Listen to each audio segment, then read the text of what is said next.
తాజాగా చంద్రబాబు నాయుడు గారు కొన్ని సంచలన వ్యాఖ్యలు చేశారు. డిఎస్సి విషయంలో గానీ, లేదంటే ప్రస్తుతం వైసీపీ రేజ్ చేస్తున్న కొన్ని పాయింట్లు ఏవైతే ఉన్నాయో డిఎస్సికి సంబంధించి ఇవన్నీ. కాకపోతే బయట ఉద్యమాలు చేస్తున్నారు. డిఎస్సి అభ్యర్థులు ఎవరైతే వాళ్ళకి మెరిట్‌లో తప్పింది ఇవ్వలేదు, ఇది దగా డిఎస్సి అని వైసీపీ చెప్తుందో అది. దీని మీద తాజాగా చంద్రబాబు నాయుడు గారు చేసిన వ్యాఖ్యలు, వీళ్ళు బయట కూర్చొని రోడ్ల మీద కూర్చొని పబ్‌జీలు ఆడుకుంటున్నారు. అసెంబ్లీకి రాకుండా పక్కన అసెంబ్లీ సమావేశాలు జరుగుతుంటే అసెంబ్లీకి వచ్చి చర్చించాలి డిఎస్సి గురించి, బయట కూర్చొని మాట్లాడడం కాదు. అలాగే ఇప్పటికే డిఎస్సికి సంబంధించి వాళ్ళు ఇవ్వాల్సిన క్లారిటీ ఇచ్చేశారనేది.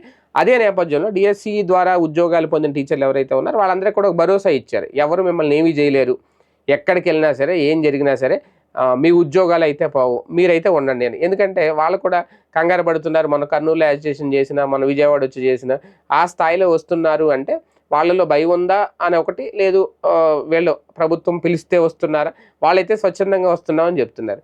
కాకపోతే ఒక ప్రోగా ఉండి గవర్నమెంట్ తరపున కూడా ఒక ఉద్యమాలు చేస్తున్నారు బయటకు వచ్చి అంటే ఖచ్చితంగా అదొక సెన్సేషన్ అవుతుంది.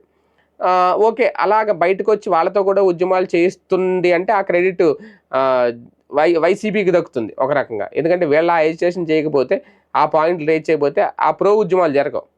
ఇవన్నీ ఓవరాల్‌గా చూసిన నేపథ్యంలో అసెంబ్లీకి రాకుండా బయట పబ్‌జీ గేమ్‌లు ఆడుకుంటున్నారు, రోడ్డు మీద డ్రామాలు చేస్తున్నారంటూ తాజాగా చంద్రబాబు నాయుడు గారు చేసిన వ్యాఖ్యలు ఇప్పుడు సంచలనంగా మారింది. కానీ డిఎస్సి విషయంలో మేము న్యాయం జరిగే వరకు పోరాడతాం, వెనక్కి తగ్గమని చెప్తుంది వైసీపీ. మరి ఏం జరుగుద్దో చూడాలి.